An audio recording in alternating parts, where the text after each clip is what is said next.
Good evening, everybody. Thanks for joining us at the CEC. My name is Charlie Horn. I'm the chair. And I'll call the meeting to order at 4:33.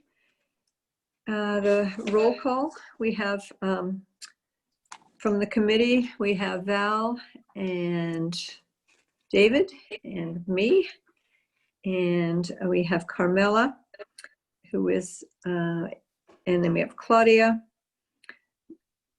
Let's see, and we are missing Seth, and we have Paula. Are we missing Zelene and Seth? Okay. Do we have a motion to approve the agenda? I think you all got a copy of the agenda and the draft minutes from last week. So moved. Okay, second? Second. All in favor? Aye. Okay, and the, do I have a motion to approve the September 10th, 2020 minutes? So moved. Second? Okay, is any discussion? Comments? All in favor? Aye. Okay, then I will pass the meeting over to Val for the composting presentation. Hey, thank you, everyone. And I would ask of the committee members who maybe you could put yourselves on mute and allow the panelists to stay unmuted. This is just the very beginning of our committee's investigation into how we can improve organic composting in town. We had a recent Prosser Library presentation on home composting. And I've asked several panelists to come speak to us. I think what I'd like to do is give each of them about 10 minutes to just talk, and then we'll have 10 or 15 minutes to have Q&A at the end rather than interrupting them with questions. And I will introduce them. Alex Williams is here with us. He is one of the owners of Blue Earth Compost. Karen Harder, who's a compliance specialist with DEEP in the recycling and organic recycling department. And we have Michael Oakes, who's one of the vice presidents of engineering at Seabury, which tried and had some hurdles to do organizational composting. And at some point, hopefully Michael Cairns will join us, one of the culinary chiefs from Doncaster that is currently doing a composting program. So I thought we would start first with some, with Alex. And I asked him especially whether he could describe what is currently available to Bloomfield residents and businesses as far as if they're unable to do their own composting and want to perhaps engage him. So take it away, Alex. Well, I have a PowerPoint. Can I share the screen and everybody will be able to take a look at that? Is that okay? Sure, sure.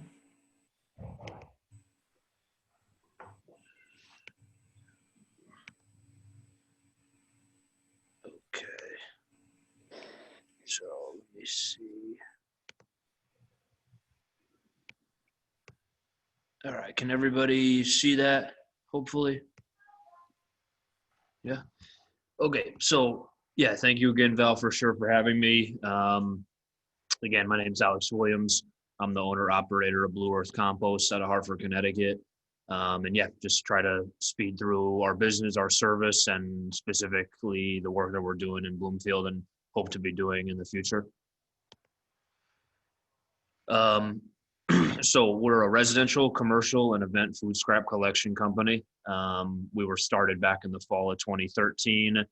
I purchased the company in the spring of 2014, so about 6 months or so after it was started. At that time, it had about 20 residential customers.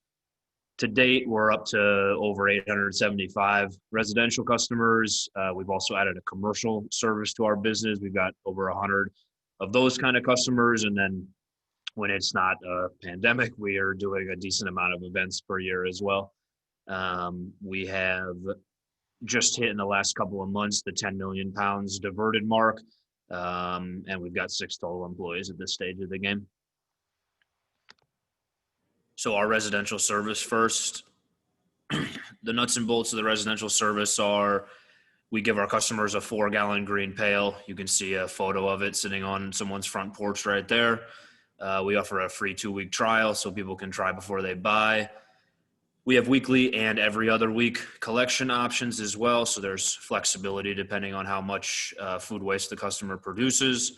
We also offer cleaning services if they don't want to deal with like the yuck factor, if you will. We return finished compost to all our customers as well. It's about 3 50-pound bags per year that they can use in their gardens and plantings and the like. And we can take anything as well. So we can, the saying is, if it grows, it goes. Meat, dairy, eggshells, as well as vegetables, fruits, grains, all that kind of stuff is good to go in our compost. The basic idea of how it works is when someone signs up, we drop the pail off at their house. They fill it with, again, any kind of food waste that they're producing. We come by on collection day to grab their pail. We either tip it on site if they're going to clean their pail themselves, or we exchange it for a clean pail if they want us to do the cleaning for them. You can skip collections anytime with the online account that you get to set up when you sign up for the service. And again, we deliver compost whenever you request it through that online account. We hope and try to make it as hassle-free as possible. Pricing for the residential service for Bloomfield specifically is what I have up on the screen right now. It's $25 per month for weekly collections and $17 a month for every other week collections. One of the big things that me and Val have been talking about is density discounts. If we can offer discounts to people if a lot sign up in a given area, and that's definitely something that we're interested in and that we've done in the past. Generally, we're looking for about 20 plus customers in a given neighborhood to start talking about giving discounts on the pricing that's listed right here. The other side of this, just briefly on the residential portion, is municipal programs. This is obviously when all or most of the town residents participate. They have another can at the curb like they have for trash and recycling right now. A lot of these programs get started through pilots just to test their feasibility and work the kinks out. They generally use larger receptacles and most likely include yard waste too, as well as food waste. One of the main benefits of these on a per resident basis is it reduces the cost quite a bit because there's a lot more efficiency collecting from everybody on a street. When you have that density, it obviously lowers the price. The other major benefit is that it makes a huge impact. Instead of having 1 or 2 people here or there that are diverting their food waste, if everybody is, it's a lot more getting out of the main waste stream, going to the right cause. And just briefly, some funding options for these generally are pay-as-you-throw programs are used in several cities around the country to fund the composting collection. Composting pickup also has a reduced tip fee than trash because the facilities that it goes to charge less. So you can recoup some of the cost of maybe having another truck on the road by taking advantage of those reduced tip fees. Moving on to the commercial side of our business. Again, the nuts and bolts receptacles, you can see an example of one of the 32-gallon carts that we use. That's what we refer to as a rolling cart. We also have dumpster service for larger customers, and we're also able to collect from like distribution manufacturing facilities where the material is palletized. Again, we do pretty frequent collections, either weekly or twice a week for large customers. We offer cleaning on the commercial side as well. We have an attached pressure washer on our dump truck, or again, we do a bin exchange system. We can track metrics, specifically how much waste you're diverting, and allow you to use that for marketing. Specifically, try to, again, just let the world know, let your customers know that you're doing the right thing. We also offer employee training and signage when requested to keep contamination down, let people know how to abide by the program. And we like to think we do our best to make the pricing as competitive possible. We understand we're competing with trash prices for sure. So we do our best to make it competitive. Again, just to wrap things up, Bloomfield specifically, right now we have about 25 residential customers in town and 4 commercial customers, Doncaster, Cigna, Heirloom Flats, and Food Share is an example of one of those distribution customers that we collect from. And we're definitely looking to grow in town. Like I said, we're located in Hartford. The biggest customer base we have residentially is in West Hartford, right south of Bloomfield. So we'd love more residential density in town. More commercial work in general is definitely something we're pushing for. And municipal partnerships are starting to become more of a sort of focus of our business as curbside collection becomes more of a topic of conversation. So that again is something we would definitely be interested in helping Bloomfield try to explore and figure out the feasibility of. So yeah, that's all I got. Again, thanks for having me. Questions whenever those are being allowed to be asked, and there's my contact information for sure. Alex, thank you. That's it. I have lots of questions. I'll hold them. Because I think what we'll do is if you stop your screen sharing, we'll get Mr. Oakes on from Seabury. And my understanding is that Seabury tried very hard to do a organic composting program, but they had some hurdles that they have had to overcome. And I think it's really interesting to hear the story of what the hurdles could be. So I'd love to have you kind of fill us in on what happened at Seabury, Mr. Oakes. Yeah, so we entered into I want to say it was a short-term arrangement with Blue Earth last year with the help of Davita. She was the one who brought Blue Earth to us and presented the ideas. I want to say it was maybe a 3-month contract, Alex. Is that correct? Yep, that sounds right. Yeah, we might have went a few months past that, but we wanted to kind of dip our toe in it. The hope was it would be the price of the composting would be offset by our carting fees, our carting, our compactor fees. We were hoping that it was going to be end up being cost neutral. So that was kind of one of the caveats and one of the things that that we were really hoping for was going to be an equal offset. I want to say first of all that Alex was super helpful, super professional, kept to all his commitments, all his promises. The couple of hurdles that we really ran into, and I want to say Davita also, she had a whole floor of independent residents collecting compost as kind of our beta program. So we had main kitchen waste coming down. Our other AL and skilled nursing kitchens were also bringing waste down, and part of our independent population. So I think it was very successful in that, on that side of things. I don't know if Alex, you have any numbers as far as how much material you pulled out of here during that time? Yeah, it was probably on a weekly basis. We were collecting about 15 carts and they weighed about 150 pounds each. So I think that equals like 3,000 pounds or so a week was coming out. So it was a good amount of material for sure. Yeah, well, it was, and all of our staff really kind of took to it. We had a procedure where we were, everyone knew what to put in there, obviously, right? Put the right materials in there, and then we had a system to get them down to our loading dock, which is where everything was staged.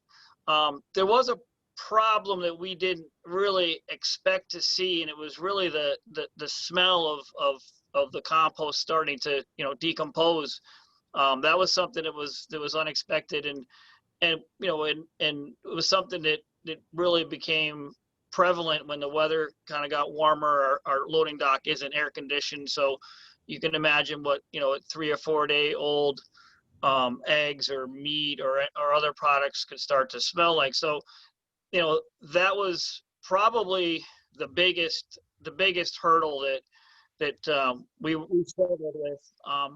I truly believe if we had more pickups over the course of a week, if it was every other day or what have you, we probably wouldn't have had anywhere near as much of a problem. But at that time with the pickups comes cost, right? So you're getting, instead of 2 pickups a week, you're getting 4 pickups a week. Well, that added to the cost, which we were really trying to again offset. So it wasn't huge. We're not talking huge dollars, huge money, but it was one of the to-dos was the offset between cost and carting, and then the really the more unexpected, which was the smell of the decomposing compost. So, you know, those are the couple things that you know, kind of forced us to pause on this. There was, you know, a lot of discussion. Alex was, you know, generous enough to offer to pay for an exhaust fan. You know, we had a few, you know, we did have many meetings and many conversations about how to overcome this. There was concerns related to storing it outside, you know, fears of bears, raccoons, other types of pests that may have been attracted to the cart. So we really didn't want to go outside with them. So, you know, those are really the two things that really kind of caused us to pause. But when we did pause, it was never, you know, we're done with this, we'll never do it again. It was more, let's pause and see what changes in the environment, what changes related to, you know, other customers in this area. I think, you know, if the order of magnitude, you know, multiple pickups, multiple times a week in this area, if we could offset that, you know, the cost of the pickups, we could definitely look at it again, and we would be interested in doing that. So I think we could potentially solve the smell problem and hopefully solve the cost problem as well. If I might just add something, Please. and that is to say that the reason we were not able to get the trade-off in the carting fees is because our waste is not priced by weight. It's priced by how many dumpster pulls we get in any given week or any given period of time. And therefore there was no incentive for USA Hauling to pull a dumpster less often. Their incentives are to pull more often. That is correct. So the potential for restructuring that is significant. Meanwhile, in order to try to reduce the amount of waste at Seabury, just out of basic principle, Seabury has now gone to reusable takeout containers, and that program is going very well. So that has had, given the pandemic, that has had a huge impact in the last month and a half since we rolled that out in reducing our recyclables and waste streams.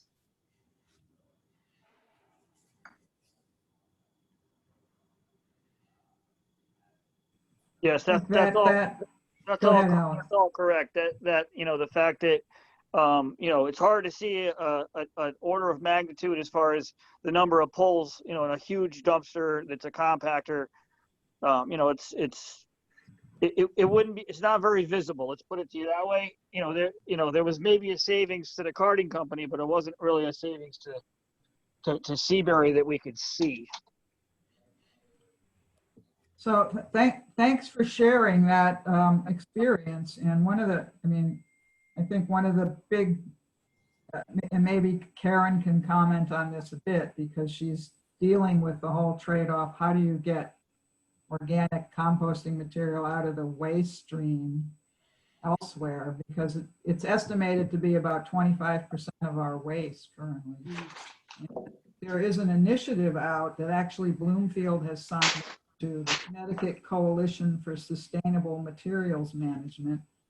And 28 towns so far have signed on, and the idea is we've got to deal with an aging incinerator. We don't want to be burning waste and sending it up into the air. We need to obviously recycle better, recycle more, reduce, but also deal with the stuff we can turn into compost. So maybe you'd like to just say, I don't even know if the committee knows that we currently have a state law about organic composting. Sure. So hello, everybody. I'm Karen Harder from DEEP. Val had called me. We spoke a couple times on the phone at length, and she said you were interested in organics and that you were having this meeting. And I'm excited to see Alex here. I didn't realize that you were part of it till I saw the program today. So I work at DEP. And the state does have a law. It does not apply to municipalities. It applies to food generators, food producers, grocery stores, and venues. So there's 3 parts of the law. You need to be within 20 miles be located, the facility does, within 20 miles of one of our 4 permitted processing plants. And that there lies a big problem, because the whole state, we only have 3 main ones and 1 small one. They're located in Ellington, Southington, Danbury, and New Milford. And I know Alex usually works with the one located in Southington. That's our only anaerobic digester. The rest are composting. So you have to, there's 3 components of the law you have to meet. So you have to be within 20 miles of one of these 4 facilities. You have to be just in that category. So like health facilities are not part of it. Colleges and universities are not, because when the law was passed, we didn't have the infrastructure. Quantum, who Alex works with, the anaerobic digester, wasn't even built back then. And you have to generate 1 ton of food waste per week. They are trying to lower that. I know that there's been talk in-house about, you know, possibly changing it with all the issues with our trash to energy plants, but that's down the road. But for now, it actually just changed. The original law was 2 tons per week. So it's reduced down to 1. And like I said, that's just for those categories. Now, what I do is I reach out to the large generators and try to help them set up a program. I try to determine how much waste they're generated. If they're in the law, we help them set up a program. If they're close, I also help them set up a program. It's just like Alex said, your tipping fees for your trash are anywhere from $80 to $100 a ton. And, you know, usually they're a lot less for your organics processing. So that's basically what I do. And when Val asked me to come, I said, sure, 2 reasons. If you had any questions or how I could help you as the town, like I said, I help anybody. Alex and his partner, Sam, is that right, Alex? Okay. Definitely. You guys look so much alike. I'm trying to think of his name. Alex and Sam, we worked together and we reached out to the yard goats in Hartford. Now, they're not part of the law, but they were very excited to have a program, and we developed one, and so that's great. Same thing with the Marriott in Hartford. We got them on a diversion program. So just because you're not in the law doesn't mean that, you know, I won't take the time to work with you. And I also wanted to just talk to you, like Val mentioned, the commissioner, because so many of our trash to energy plants were having problems with that. They're having a big coalition. It's the Connecticut Coalition for Sustainable Materials Management. The reason too, I wanted to invite everybody, whoever wants to join, is the first, they broke down the coalition of course, the towns had to sign up.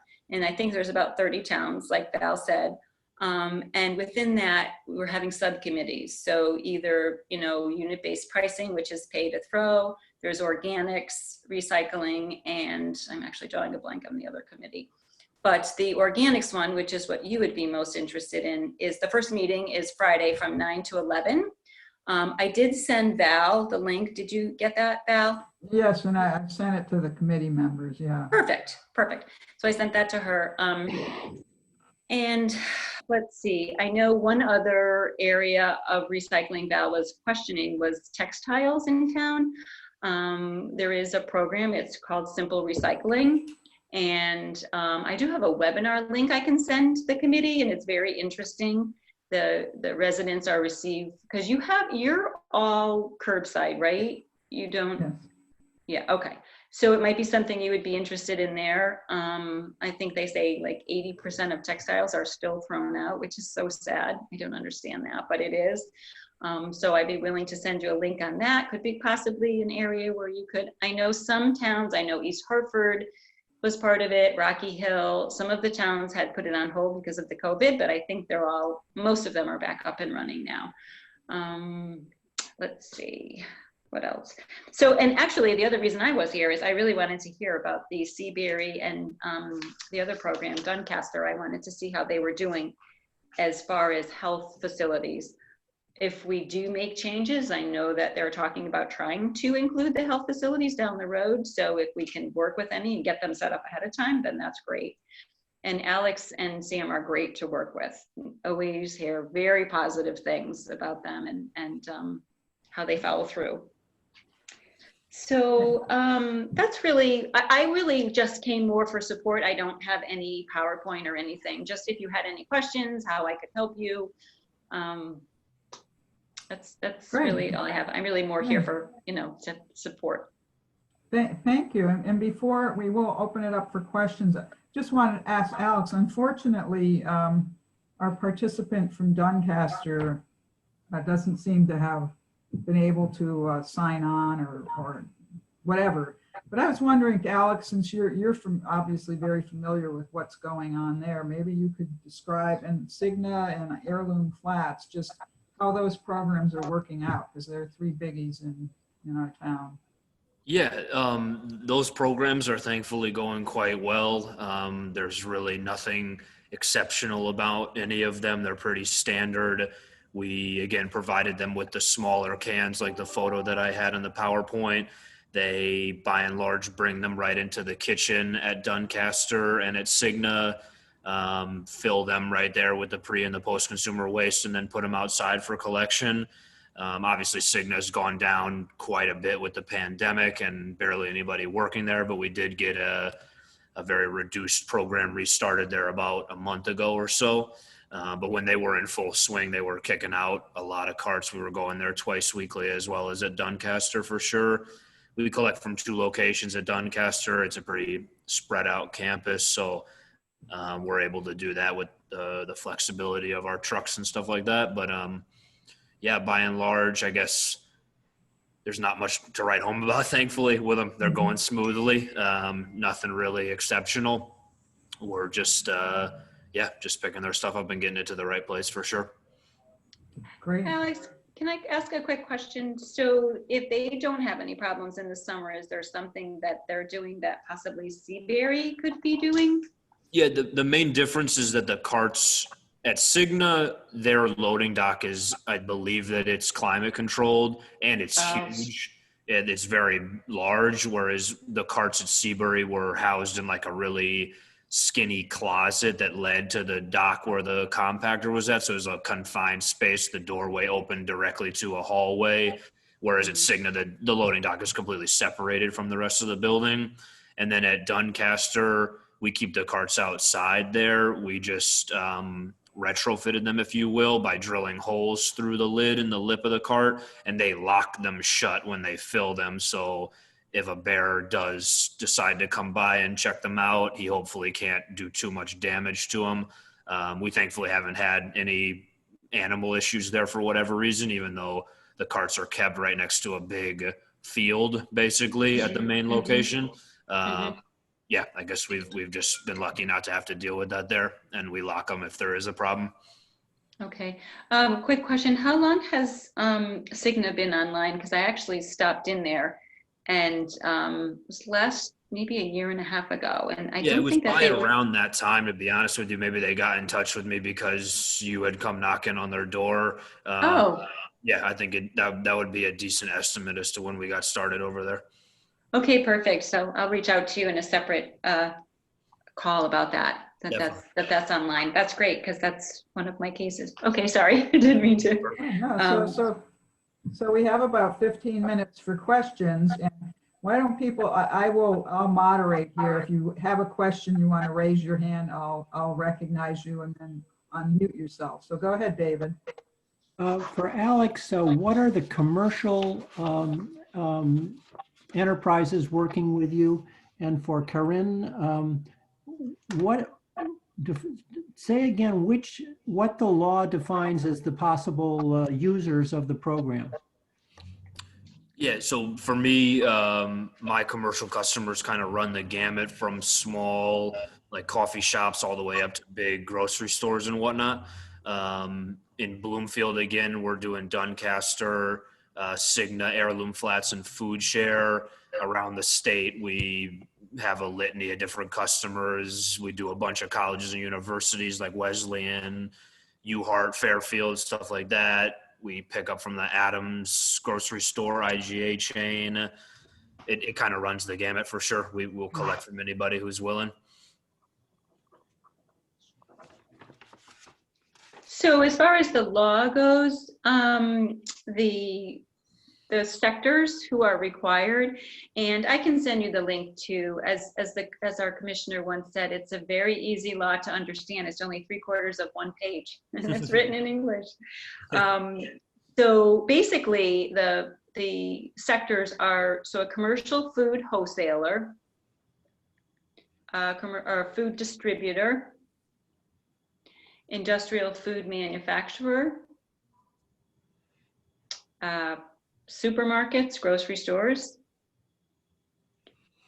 and resort or conference centers.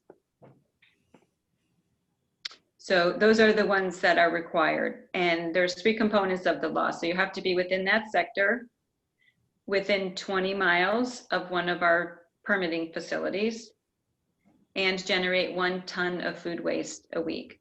So if you think of any of those in your town and you just want to say, hey, are these people diverting? Can we reach out to them? Please feel free to email me.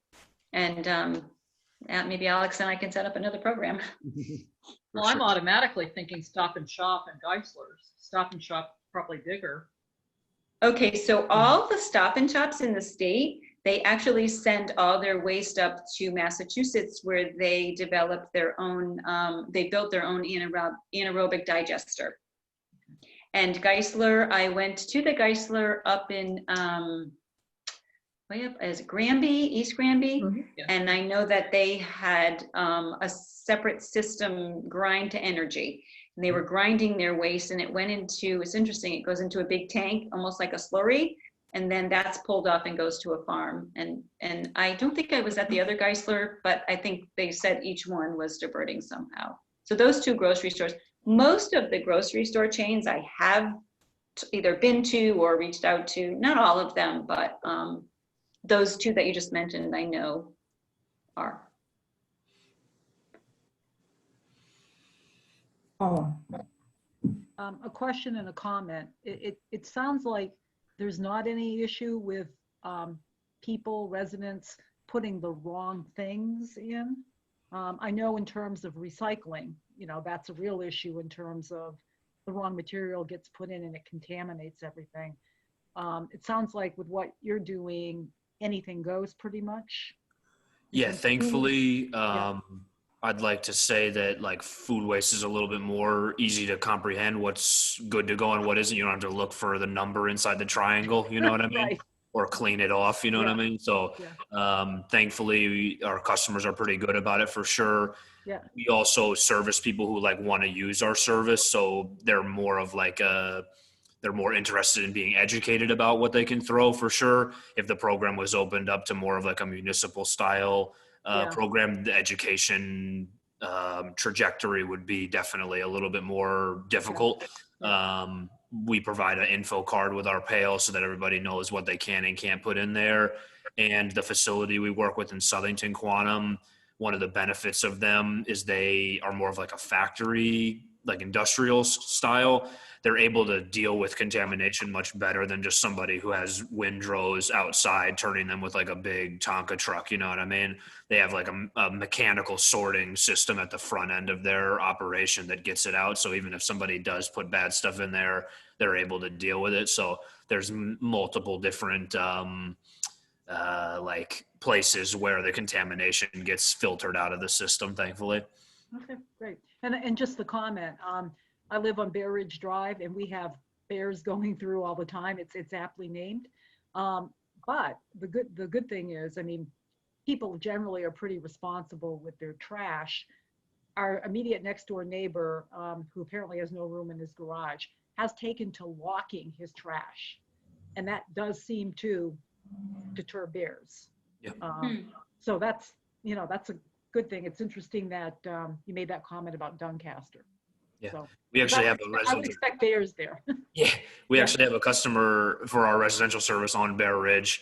So thankfully we haven't had to deal with any bears with their pail either. I have a few questions.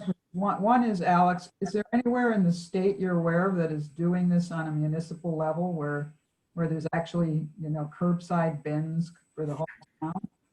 No, there's been a couple like pilot programs run. There was one years ago, like way ahead of its time, down in the sort of like New Milford area, I want to say, like down 84, closer to Danbury. Most recently, West Hartford kind of had like a pseudo program where they picked up from like 100 houses, trying to just do like a waste characterization study kind of thing. But no, there is no like set in stone, fully operable municipal collection program in Connecticut yet. There's a lot of talk about it, especially as has been mentioned a couple times here, with the fact that the incinerators in the state are kind of breaking down in real time about starting these programs up. So hopefully the ball gets moving in the right direction soon. But, okay, the second question I had, basically, I believe is maybe it's you. Do you pick up from Glastonbury that has a central composting area that takes their stuff to Quantum, or is that a different? Yeah, that's not us. The town contracted with All Waste, I think, on that, who's the person who does, the company who does most of the curbside collections for trash and recycling in town. They just have a dumpster down at the transfer station for people who want to come bring their stuff to it. We do have a program set up like that in Middletown at their transfer station. So it's definitely an option that's been used sort of as a resource for people who have the drive to collect it and cart it down to the transfer station for sure.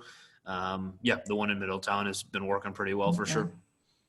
Is there any planning, Karen, for more anaerobic digesters in the state? I know they're expensive, but. Yeah. Well, we have, right now we have 2 or 3 other ones that have received permits, but their funding has been an issue and they haven't. One I think is supposed to be in the process of being built. There's actually, that's actually in the same town, one in Southington. And then there was one in Bridgeport where they did receive their permit and they broke ground and in fact, unfortunately hit a PCB contamination on the site. Oh, no. And yeah, it was a sad story. And the permits are site specific. So if you move down the road, you're back to square one. You have to start to, apply for a different permit.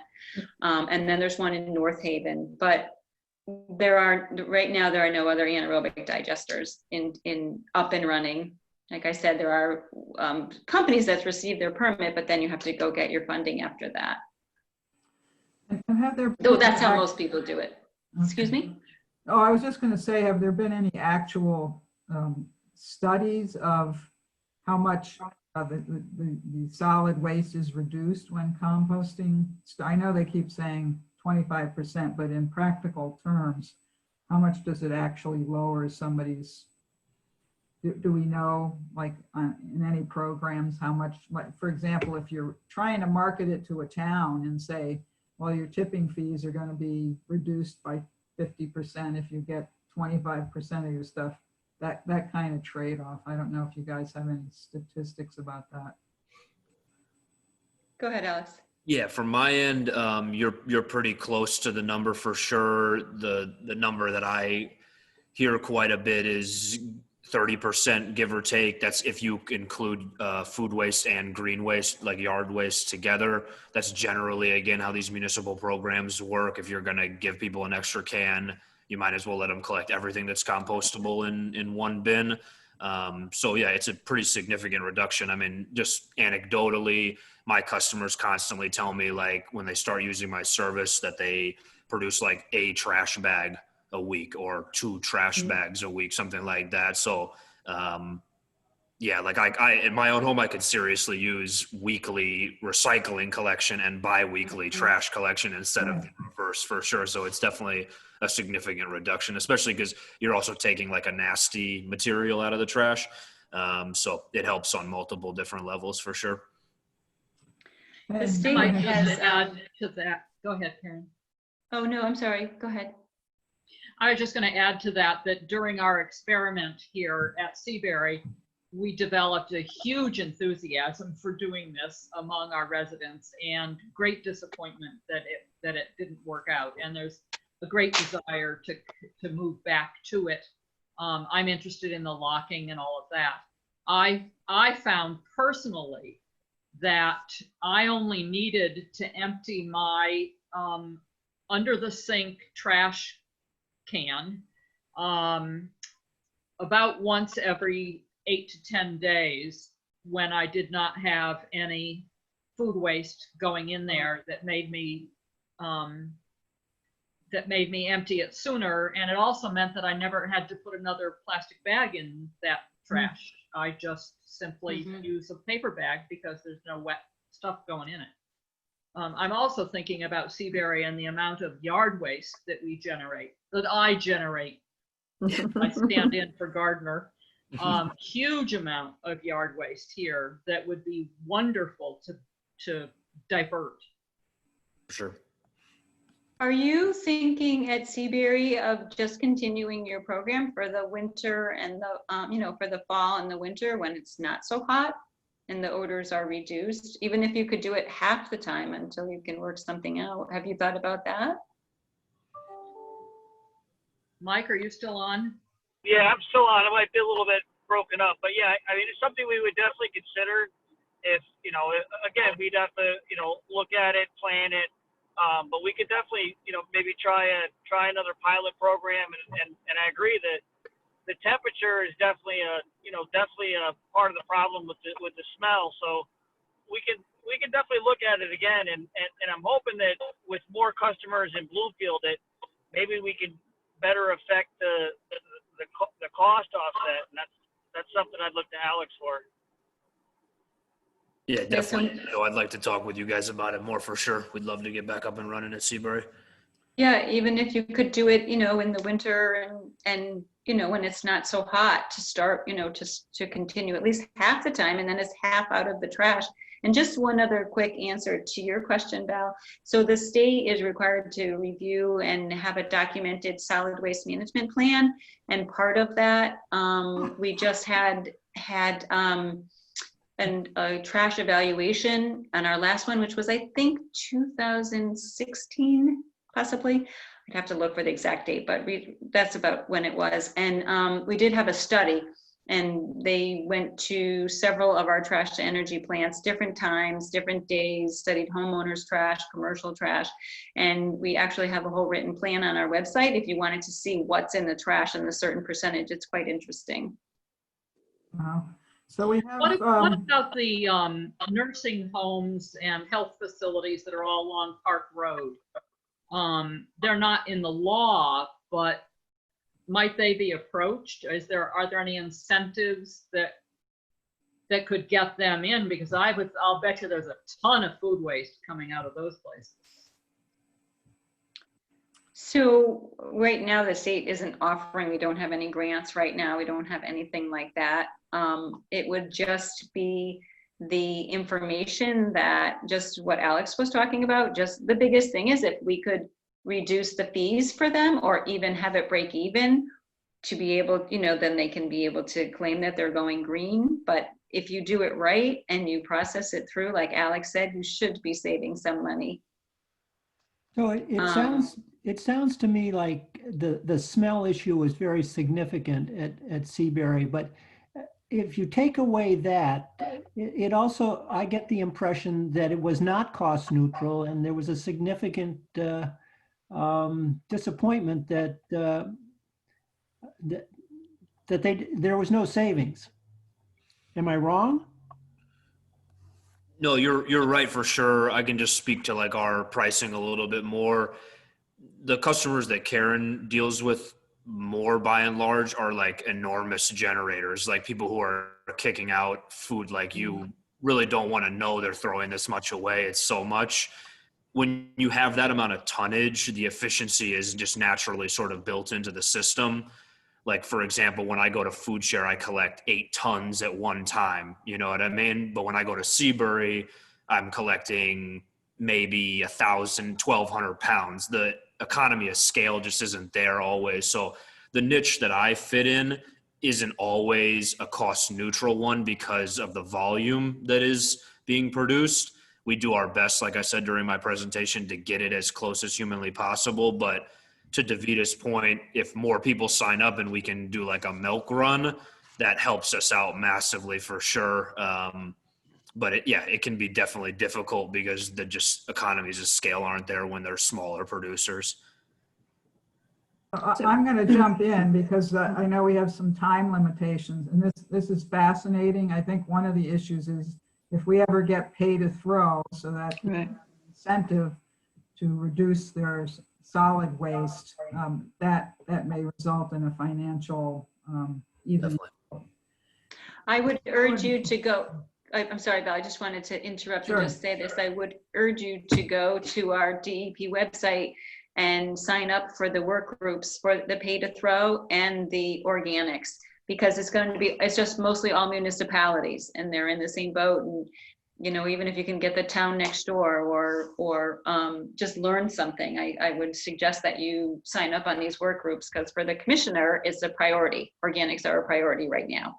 So I'm sorry, I didn't mean to interrupt you, Val. No. I'm happy to send that information around to anyone who hasn't got it. And I think that one of our ideas on our committee would be to publicize the residential services, see if we can get some interest in expanding the customer base, and maybe start considering what other large users are around that might want to participate. So this is our initial exploration. I'd love to have much more time to ask all of you more questions, but I think probably need to turn it back over to Charlie. But I just wanted to thank all of you for coming, for your time, and I know you'll be a resource for us as we get further into this. Is your PowerPoint, is that something you can share with us, Alex? Because we'd like to get an article into our local paper. Thanks. Yeah, absolutely. Yeah, I'll send it over to you guys tomorrow for sure with some other, I think I've already sent you some marketing materials, Yeah. but yeah, I can get the PowerPoint over to you for sure. Thank you so much. Thank you. You're welcome to stay, and you're also welcome to leave. Yeah, I got a jet, but yeah, good to see everybody for sure. Thank you. Thank you. Okay, thank you as well. Okay, be well. Thank you. Okay. Thank you. Take care, folks. Bye now. Thank you, Michael. Yeah, thank you. So one of the programs that she was just talking about is this Friday. We just heard about it. Is anybody available to attend that from, I think it's 9 to 11. I'm not. Val's not. I hope they record it. Yeah. I did register in case they record it so we can have access to it. Okay. I'm going to be on the road that morning, so I Yeah, won't me be- too. Okay. Hi, Nancy. Actually, Stephanie? Did Stephanie say something? I'm just saying I've registered. I'm going to try and make it tomorrow morning. Oh, that is tomorrow. Oh my gosh. Yes, you're right. Yeah. Not much warning. The weeks do fly when you're retired. Yeah. Well, thanks, Val. That was great. And it really sounds like that pay to throw thing is the way we have negotiated our contract at the moment is an impediment where there's not a reduction in the amount of the tipping fee, regardless of how much we reduce out of that stream. Yeah. And when is that contract up? Do you know? It's coming I up. believe it's the end of the year. So Yeah. Okay. When we do get a DPW director, I think it would be an appropriate time to just get some solid facts about what our tipping costs are going to be and what might be because I think also many of us experience, like, we could easily have our garbage picked up every other week and recycled Yes. up once, could we flip it around almost? Yeah. Yeah. Well, that's great. Thank you very much. That was very, very productive. Okay, moving on to our next item is, Paula, if you could give an update on improving the urban tree canopy subcommittee. You've been very busy this past month, even though you were away for a week. Yes. First, I'll just say I thought we had a very good meeting yesterday. Let's see. Claudia was there. David was there. I was there. And we had 2 members of the BBC, Sharon Mann, who's the chair, Daria Murder, who is on that committee, she is an arborist and she's a tree warden, which it's great to have that kind of skill set training on the BBC. The deputy mayor, David Mann, was also on. Of course, Stephanie was on. And I had talked to Dan Carter from DPW the day before, and that helped to get his perspective. It was basically a kickoff kind of organizational meeting. And I did send a quick summary out to the committee, more to help David with note taking. But the key takeaways were, we don't want to do too much before developing a vision and plan, because we want to do something once and do it the right way. But by the same token, we can't have analysis paralysis. We really, it would be nice to do something, to plant some trees, to do a demonstration project, to do some education and outreach. So the other kind of key takeaway was having an awareness of what town departments are, what various town staff are doing and what they maybe have limitations around doing. How can the BBC and the CEC maybe supplement and sort of do supportive things and appropriate things within our role? And to the extent we've got private groups in town, Seabury for one, Ironwood Community Partners, which is another nonprofit in town that's looking at doing something and getting a grant. If we all sort of know what each other is doing and we can develop something more holistic, that would be, that's the way to go. We're not duplicating effort, we're leveraging each other's work, and we're being supportive. So, that was sort of the takeaway, and I'm being very high level. It was a kind of well-rounded discussion. So what we came out of it with, in terms of more immediate actions, is Claudia put up her hand. She offered to read Hartford and Fairfield's kind of tree canopy plan. Yep. And put together, a short summary for us prior to our next work group sub-meeting, which we're targeting for early in November. We're going to try to do a hybrid meeting. We're going to try to have some Zoom connectivity, but for those of us who are willing to meet face-to-face, because some of us are more comfortable being in a room together, we're going to see if we can get some space at Human Services where we can really spread out. So we're going to do that. Daria wanted to work with Stephanie to try to come up with a right tree, right place, to come up with a list for tree planting. She wanted to work with her on that, which I think would be great. And Stephanie and I had a good conversation prior to the meeting too about kind of what skill gaps. There's nobody in DPW who's an arborist. Yeah, there is. Yeah, there is. There is. That's what I was saying. There's a little bit of a problem because Bart is very knowledgeable, but because by default the tree warden position has to go to the director, I think there's room for improvement there. When you've got somebody who's highly competent, done a lot of training, knows a lot about. Yep. Anyway, I'm not going to say more than that. You get what I'm saying? Yeah, but the point is I think maybe hopefully the conversation I had with Dan was more around what are things we can do to. I didn't suggest to him that maybe somebody else in his department should be the tree warden. I didn't overtly do that, but the idea was to say, we want to recognize what it is you're doing now, what it is you feel you don't have the resources to do, and to the extent other funding sources are available, maybe we can tap into that. One idea that we came up with was, and David Mann suggested this, budget process, for next year, the next fiscal year, will be starting like around February. So, and this is something I'll mention to the committee now, I threw out the notion that maybe as part of CEC's budget, maybe we can do something collaboratively with a portion of that budget and have a shared portion of that with BBC, because they want to do some tree work. They're keen on planting trees, not just planting perennials, you know.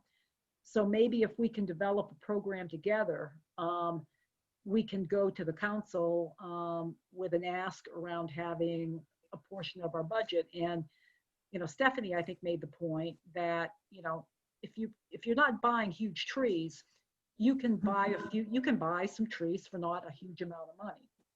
And if we have volunteers who are willing to plant, we have people at Seabury who are really interested in doing something. Jim Trail he was out working on a bridge on their trail system, and then realized with 10 minutes left to go in our meeting that he had missed the meeting. So he sent me a very apologetic email, but he said they're very excited about you know, participating and helping out and doing something. So the whole point is, you know, I need to set up, see if I can set up a meeting at Human Services for our next meeting. I am going to reach out to the library and see about getting a placeholder date for some kind of educational program. And we thought we would target it around Earth Day, the North Central Conservation District sale, because you know, they have natives and all of that. So I'll get that set up, but that's kind of what came out of yesterday's meeting. That's great. That sounds like a really, really good start. Everybody was great in terms of participation and ideas. So. Yeah. And I think we do have money still left in our budget. I can check. We used some of it for Shred Day, but maybe a third of it for Shred Day. So we should still have some money left if we want to do something this year. Yeah. I'll just say, this is Paula's opinion at this point. Since the fiscal year doesn't end until June of next year, I think we could use some of that for a tree planting program in the spring. Yep. The other thing we're dealing with right now is severe, you know, moderate, severe drought conditions. Right. And the advice that I'm seeing in terms of coming out of deep in the state is, you know, to limit your plantings. And I think unless we know something's going to be watered and taken care of, we may be better off going to the spring season. So. Yeah, no, that makes sense. Great. Well, thank you. Okay, David, can you let us know what's happening with the electric school bus? So the issue now is funding, which has been a central issue all along. I spent some time this morning with a webinar given by DEEP about the DERA grant, which is the Diesel Elimination grant. And that grant is coming out essentially next week and has a deadline in 6 weeks. However, it covers only 45% of the cost of a electric school bus, which is $350,000 for the type we need. The VW grant still has not been announced. It's predicted that it won't come out until after the first of the year now. It covers up to 65%, at least I would say 65%. My interpretation from the information we've had from the school district and from DATCO, who runs our buses on contract, is that they would not be interested in a 45% support for a bus. They could possibly be interested in a 65%, because then over a course of time, the decrease in cost in maintenance, which is significant, would actually put them ahead. So I've written back to the people at DEEP and said, what do you advise? And their basic response is, you should probably wait for the VW grant to come out. There's some other, I think, complex things that could do. You could swap a bus if you work with another town. And given the need to coordinate multiple people and towns and administrations, my enthusiasm for that is low. I've written to William Guzman, who is really the contact person in the school administration, who has the contacts with DATCO, asking him if my interpretation is correct. Have not heard back from him. So I'm just holding steady and gathering information. Of note, on October 20th, there's a possibility for a demonstration in West Hartford of one of the electric buses. So if somebody's interested and would like to go over, put it on your calendar for October 20th, and I would let you know the place and the time. That's great. David, if you could put that in the minutes, that would be super, the date and the time.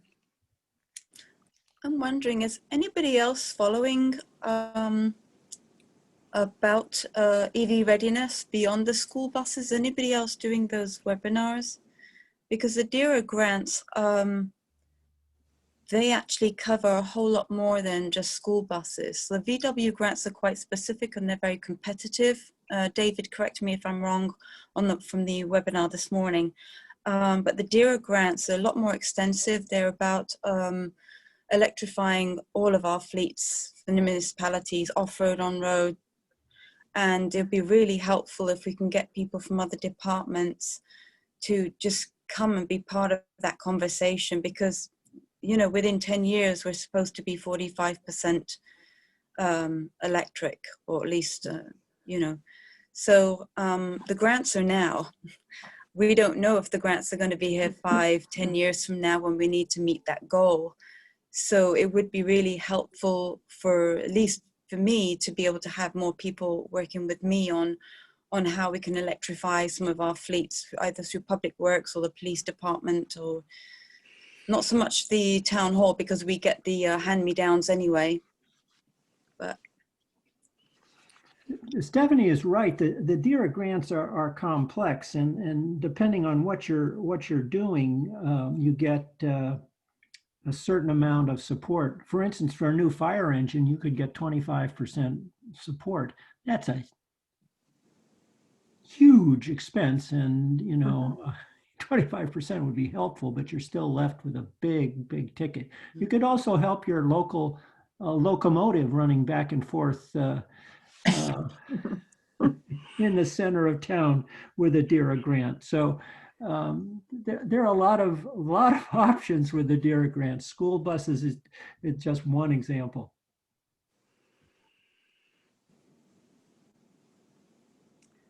Okay, thanks, David. Thanks for hanging in there with that. So moving on to the energy sector here, Val, do you want, and Stephanie, you want to talk a little bit about the energy tracking status, the EPA portfolio manager? I think Stephanie deserves a round of applause for her dedication to, she's becoming our portfolio manager expert. She's doing multiple webinars and has been, I think we now have, with the exception of Carmen A-Race, the whole town, all the town and Board of Ed buildings in the software. The big hitch is that to adequately benchmark them, we need detail from the buildings that have been difficult to come by because of lack of support from Board of Ed and DPW personnel. So, and we found out that because of the Carmen A-Race solar array, it's become a large power account, and so it will need to be manually entered monthly or yearly, as opposed to the others, which are now automated. So we're hoping that when we get resettled in town and we can hopefully support. You're breaking up, Val. Oh, that the departments will take over the function of and analyzing the software, which right now Stephanie is the kind of the town owner of the portfolio manager software. It's an advance, but more to do. Okay. Anything more, Stephanie? Hard to change culture. Yep. Yeah, it's thanks. not a long-term solution because I'm really not that technologically savvy, but I'm learning enough to at least get the account going and keep it up to date. But we will eventually need someone who knows how to, analyze the account and do something with the data to take over. But in the meantime, I've gotten a request with MDC to get the last 3 years of data from them so we can start benchmarking water as well. And also I'm collecting the information. We need a number of computers to really complete the benchmarking for energy. So we're almost complete with that. So little by little, we're getting there. That's great. I think that's something we should bring to the, we have an interim town manager now, and Phil Schenk. And I'd like to set up a meeting with him next week or the week after to talk about a couple of projects that we're starting up under the former town manager, and just see if we can't make some headway on them. And one of them would be to say we can't have our part-time environmental planner doing this manual entry. We need people. Oh, actually, the manual entry is not the problem. Like I would say 80 to 85% of the data is actually put in. Now it's been set up. I didn't realize this last time we met, but Eversource and CNG automatically update every month. The only thing I'm putting in is propane from the golf club, and he's fantastic. He gets me any information I need as quickly as possible. So that's not a problem.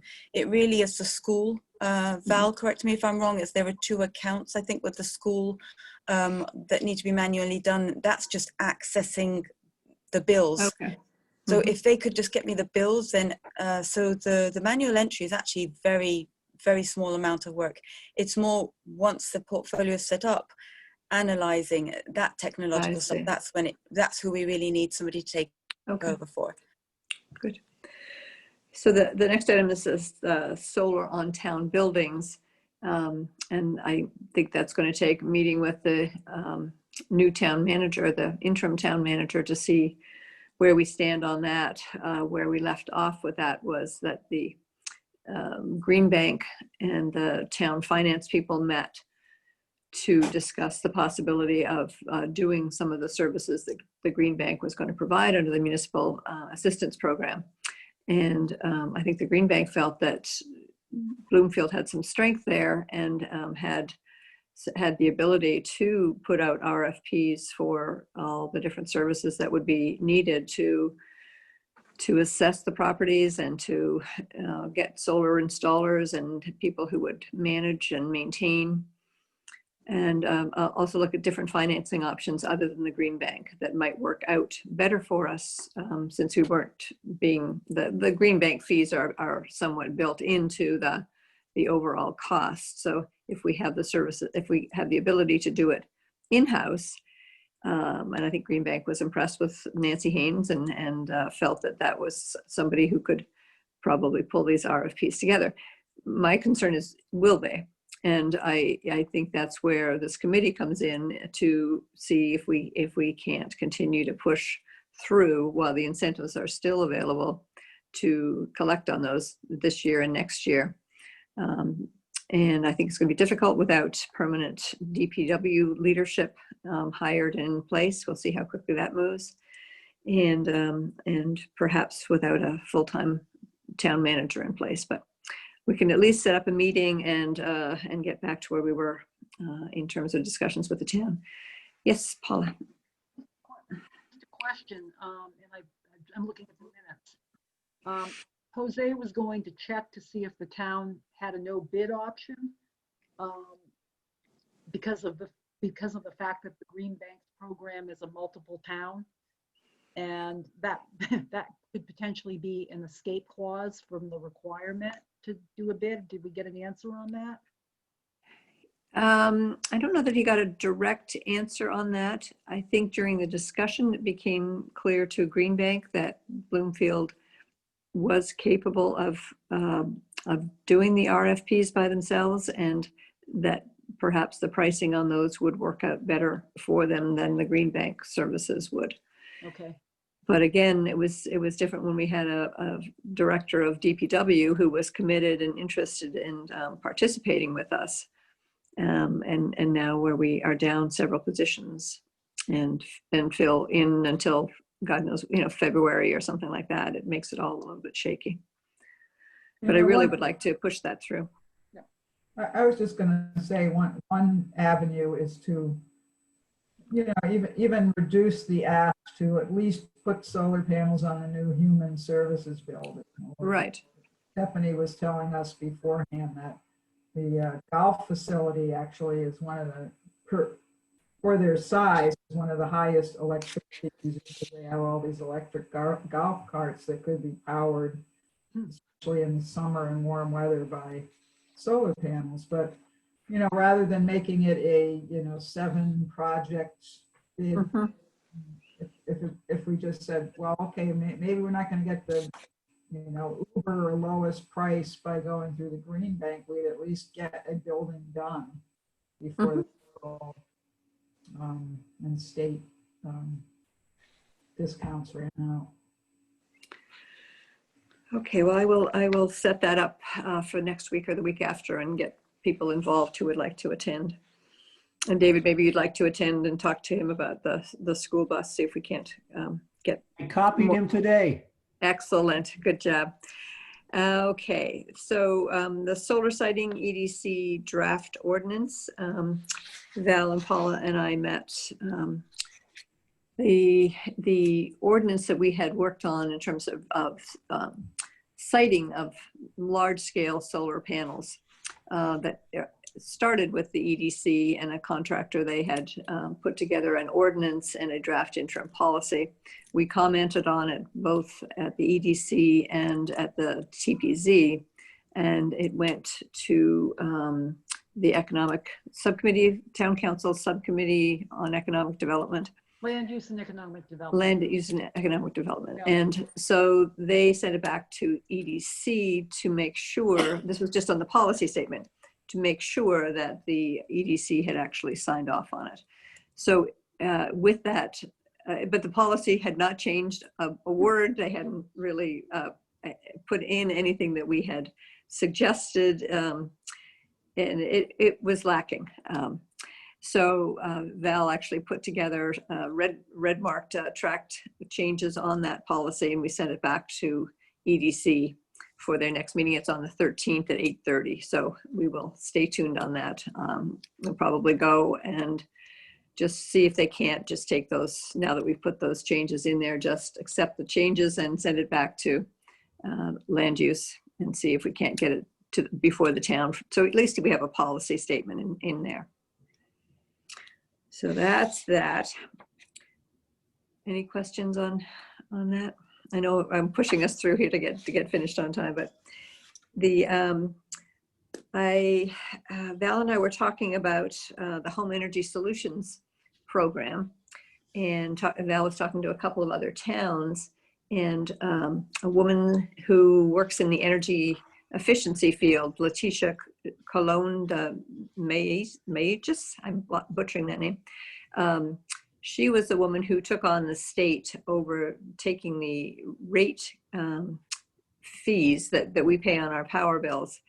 The state rated those funds for the general fund. They were supposed to go to energy efficiency programs, and it was a lot of money rated, and took money from the Green Bank and so on. So she took them to court and lost, but she fought a good fight. So she is a fighter. She has written books for children on environmental education. Believes that's a really great way of reaching out into the community by sending information home with kids, and they begin to educate the parents. So I've invited her to give a presentation at the library on the Home Energy Solutions. I moved quickly on it because the Home Energy Solutions, it's free to everybody, the assessment right now until the end of the year, and certain things have to be done by the end of the year. So we're already in October. I believe it is going to continue free of charge for low income folks after the end of the year. And some of the incentives For example, on insulation, you can get up to $10,000 worth of insulation basically for free, if that is what your house needs to become more energy efficient. So there are a lot of old houses, a lot of people living in pretty substandard housing. It doesn't have to be home owned. You don't have to be the owner. You can be a renter. So Letitia is incredibly knowledgeable about all of this, and she's going to do a presentation at the library from 6 to 7, October 15th. I know that's not a good night for you, Paula. And then I've invited her to this next CEC meeting on November, whatever it is, the 12th, November 12th, to again talk to us, I think, really along the lines of environmental justice and equity. I see Hess as a real way to start practically driving into some of the places that we've done really well. We've done better than many, many towns in Connecticut reaching low-income folks, but there's a lot more to do, and it can mean the difference between not being able to pay their electricity and then ending up getting evicted as they fall behind on everything. So it's a real serious problem. I think something concrete we can do something about, and she's very dynamic. So I just went ahead and set that up. I hope that's okay. Let's see, Carmela, I wondered if you wanted to say something about the, just quickly, because I know it's in January, but the vermiculture program at the library. I got the okay from a couple of people. I haven't heard from Val or Stephanie, but there is a couple who's done vermiculture presentations elsewhere who's willing to do it. So I still haven't confirmed it, but I can and get a date from Sarah at the library.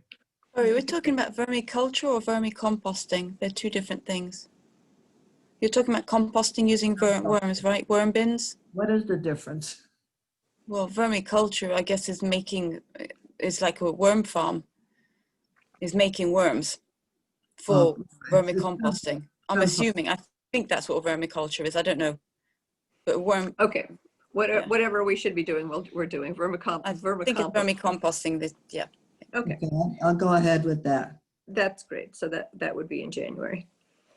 And many thanks to Claudia for getting all of this information out into the Bloomfield Messenger and Dave Malesko's.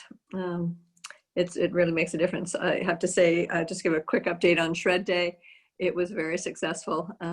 Thanks to all who came out and worked hard this year, because the young people were not there. They were not allowed to help us out, but David particularly worked, and Carmela and her volunteers. We couldn't have done it without her, and Claudia and Stephanie. It was very good, very. We had flyers on recycling and home energy solutions, and we printed out 200 of them, and they were gone by about 10 o'clock in the morning, and we were open till 1. Yeah. Wow. It was, and Stephanie was doing a lot of outreach, but both of them very successful. We managed to eke it out right until 1 before the truck filled. So we didn't have to, there were still people coming. We did have to turn some people away, but it was close enough to 1 that they weren't yelling at us. The police were great. So that was very good. And Take Two Recycling donated or sponsored for $200. And I think it ended up costing us about $450 to do the 4 hours. If we ever do this again, I would recommend we do it for 3 hours and just 9 to 12. So There was also a very significant contribution of food. Yes. That would be helpful to social services. It was impressive, the number of people who complied and brought in food to be contributed. And I think the truck holds about 5 tons. So that's a significant amount of shredding. Yeah, and the electronics, they were just packaging up huge things and moving it along very steady all day. And we got 3 huge bags full of recyclable plastic bags, reusable bags that we will slowly take back to the grocery stores. Is not part of the Trex program yet, but not up and running yet, but we'll at least get those officially out of the waste stream. So that was good. Yes, Carmela. Someone suggested maybe doing it from 10 to 1 because some people may work in the morning on Saturday. That's just a suggestion. And also, John mentioned that people from out of town, is this open to anybody or just Bloomfield residents? Just Bloomfield. There were people from out of town that brought stuff and brought more than 3 boxes. So I just wanted to let you know that. Yeah, our dilemma is, I hear that, and our dilemma is policing it better. That people bring things that don't need to come. They fill up the truck too quickly with things that don't need to get shredded.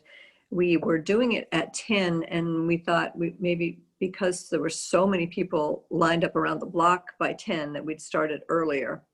And but all those things we could talk about how it works. But I think people really appreciate it. They expect it. Oh, I was worried you weren't going to do it this year. And then they were good about the COVID. Most of them had the stuff in the trunk, which we had just stuck on the signs and put in some of the information.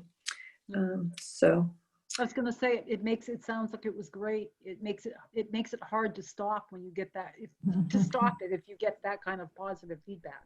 it does. I would like to push more of it back to the town to do it, if we're going to do it. I think it's a lot for a volunteer committee to take on the advertising and the organizing and the liability, essentially, of making sure everybody's safe. But it can be done. It's just a lot of work.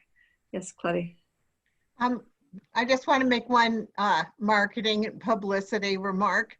I did an independent survey, people in cars finding out, how did you learn about this? And I would say there were 1 or 2 people who scratched their head and didn't know. But everybody else said the Bloomfield Messenger. Great. And I was really pleased by that because I didn't used to read the Bloomfield Messenger myself, and now I do. Yeah. I know, that was great. And I love the fact that they have now a whole green corner thanks to you. It's, we don't always get what we want to get in there, but somebody's getting the green message out there. Now we're becoming known. That's great. I was on a webinar at noon today on equity and environmental justice and asked a question about how we can better penetrate to low-income communities. And the response from the moderator, who was Brenda Watson, was, in Bloomfield, we have a wonderful committee, our Clean Energy Task Force, and they really do great things, and they do all these activities, and they, they really have a good connection with low-income people. I said, oh, that's interesting. I'm the chair. So it was good feedback from somebody who's. Your question was good, Charlie. Yes. Thank you. Were you on? Yeah. Yes. Yeah. I just need those practical things. So that's who's going to come and speak to us. All right, we're going to fire through these last little bits. I have two things.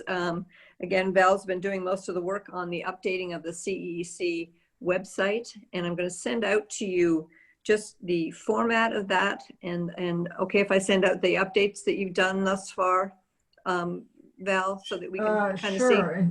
If I can take 1 minute, I'm just going to share this screen because I want to show people what we're. Great. Can you guys see that? Yep. Okay. So this area, this is going in from the government. We actually have to go through boards, which we're not. We're trying to get that changed to the committee, and then this is what pops up.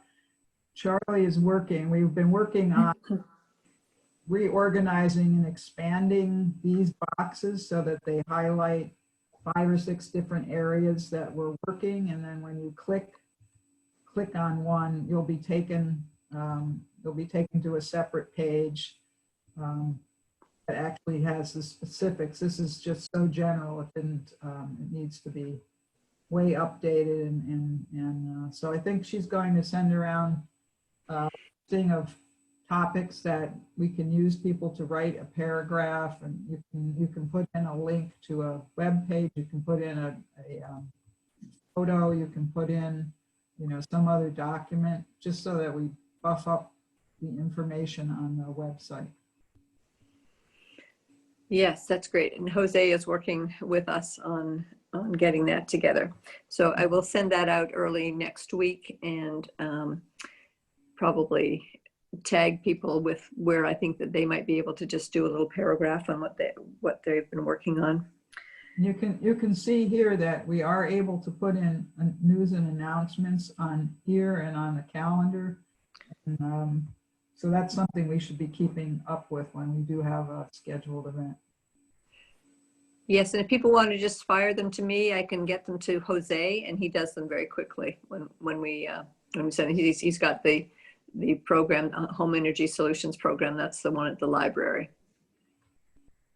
Okay. I'm trying to unshare my screen, sorry. Okay. And on a similar note, we've been asked to do our annual report. And so that is up through the end of June, activities that we did for the fiscal year up to the end of this past June. So because of COVID, we'll have to think hard about what actually fell within that period of time.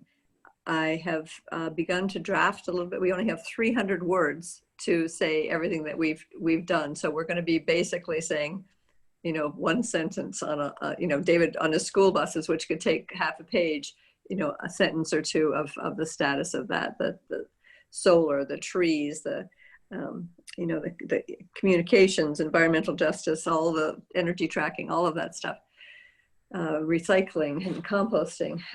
And some of that truthfully didn't get really started before June, but we will need to get that written by November the 13th. So again, I will send that information out to you for your input. And we had to put a calendar together for next year, which I did. I think there's one day where we run into Veterans Day next year in November. So I thought we could have a break and not have a meeting next November. Let's see. So the Yukon Climate Corps, we had some ideas. Zelene and Nancy had some ideas, and Val and I had some thoughts on that. I thought I'd take those ideas to Jose and see if any of those fit within the parameters or would be of interest to the Climate Corps. And if anybody else has other interests, it's kind of a climate resiliency, climate change resiliency. I think Zelene's was basically looking at transportation resiliency.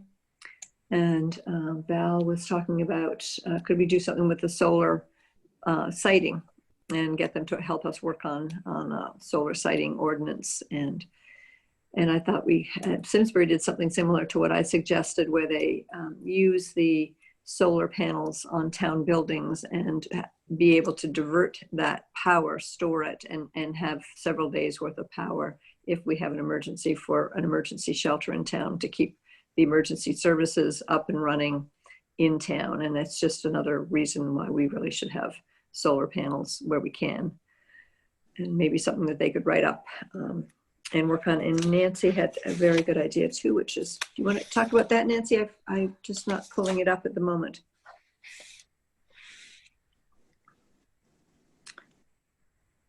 I think just her idea was basically just generally looking at the issues of resiliency and whether it's being addressed actively in town, if we have a disaster program action plan, but hasn't been looked at recently. So similar to what Zelene was getting at in terms of trying to figure out our resiliency to huge storms that we've been fortunate lately, but we could be Louisiana one year. So I'll send those over to Jose, the ideas that we've had, and see if any of those stick, and if he thinks that those would fall within the interests of the Yukon Climate Corps, and see if we can get some help working on that. And Stephanie, you want to talk a little bit about a sustainable CT update that you went to?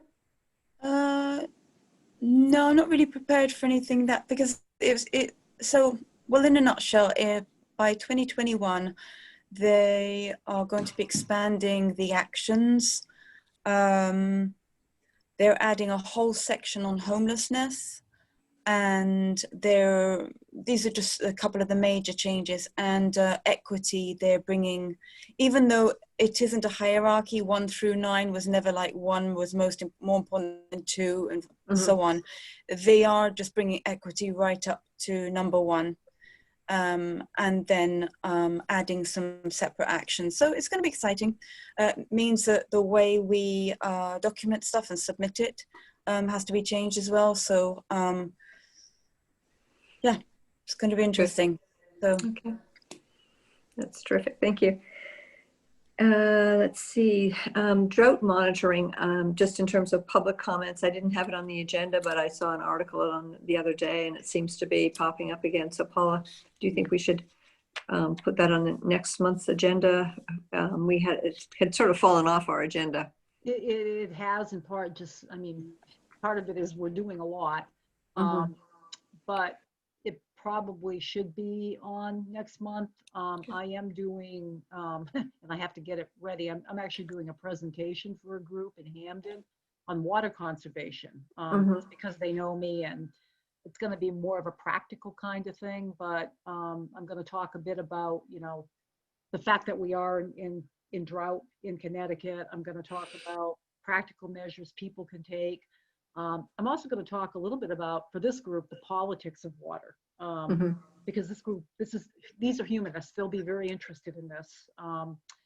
And Stephanie had asked me, since I was having to go through the work to prepare, you know, could I potentially do a presentation at the library? So my answer is yes. And, you know, we should also leverage that potentially to do an article in the Messenger. Great. We can certainly do something next month. In between now and October 19th, I have to pull a bunch of stuff together. Right. Yeah. Okay, we'll put it on the agenda for next month. Are there any other comments? Do we have a motion to adjourn? Second. All in favor? Thank you, everybody. We'll see you on the 12th of November, and I'll talk to you in between. Bye-bye. Vote. Vote. Yes, I did. Oh, it felt so good to vote. I already did it. I have my ballot. I'm going to vote. I have my It ballot. really too. feels good. Yeah. All right. Yes, and Bye, fingers everyone. crossed.